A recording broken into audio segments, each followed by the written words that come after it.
The former president continues to say he is innocent. Trump sat inside the courtroom today with several members of his legal team. He headed through this crowd back to his car after that hearing and headed to the airport. He is now on his way back here to Florida. We have live team coverage for you tonight of this historic day. Fox 35's Patrick Perez is at the airport down in West Palm Beach waiting for Trump to land there. And John Brown has reaction from our Florida lawmakers. But we begin tonight with Fox 35's Alexis McAdams in New York with details on today's hearing.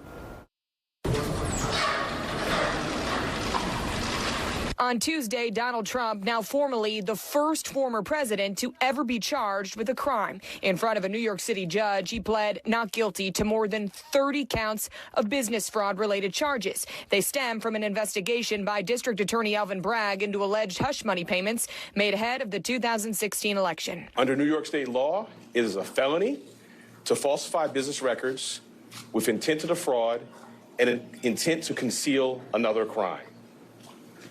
That is exactly what this case is about. 34 false statements made to cover up other crimes. The Secret Service joined the former president as he made his way from Trump Tower to that Manhattan criminal courthouse. Trump was processed and fingerprinted before he was escorted to that courtroom, where he learned of the charges against him. Outside, police, media, and demonstrators gathered near that building. Trump supporters labeling the case a witch hunt. An indictment on a former president and a presidential, candidate is just a sad day in our country. If convicted, Trump could still run for president in 2024, though some say prosecutors face an uphill legal battle. He's trying to dress it up into a felony by invoking federal law that he doesn't have any jurisdiction to prosecute, and that's how we land in court. Now, former President Donald Trump will head back to Mar-a-Lago, where he's expected to address this indictment. Reporting in New York City, I'm Alexis McAdams, Fox 35 News. And this is a live look at the runway at Palm Beach International Airport. Former President Trump is expected to land there right around 7 p.m. Let's get out to Fox 35's Patrick Perez. He continues our live team coverage from the airport tonight. So, Patrick, we saw a few supporters there yesterday when he left. Are they back there today?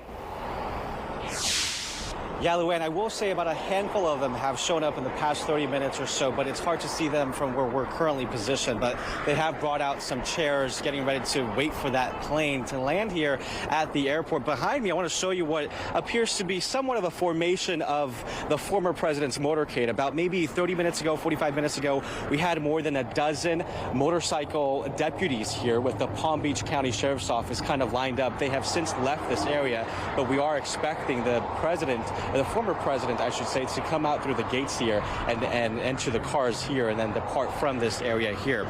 So the plane departed from New York around 4:30 this afternoon. The flight from LaGuardia to Palm Beach International Airport should take about 3 hours. So we're expecting him to land sometime between 7 and 7:30. This will bring him here to this area just in time for that 8:15 scheduled speech that's expected to take place at Mar-a-Lago. And this is when we will hear from him directly for the first time today, because if you've been watching some of this coverage, you may notice that he did not speak to the cameras either before or after the hearing that he attended. So this will be our chance to hear his side of the story. No doubt the supporters here that we have seen shown up again in just the past half hour or so are going to be tuning in to hear what he has to say. But for the meantime, we'll be staying out here outside of the airport, keeping an eye on when exactly that plane will land. Back to you. All right, Patrick, thank you.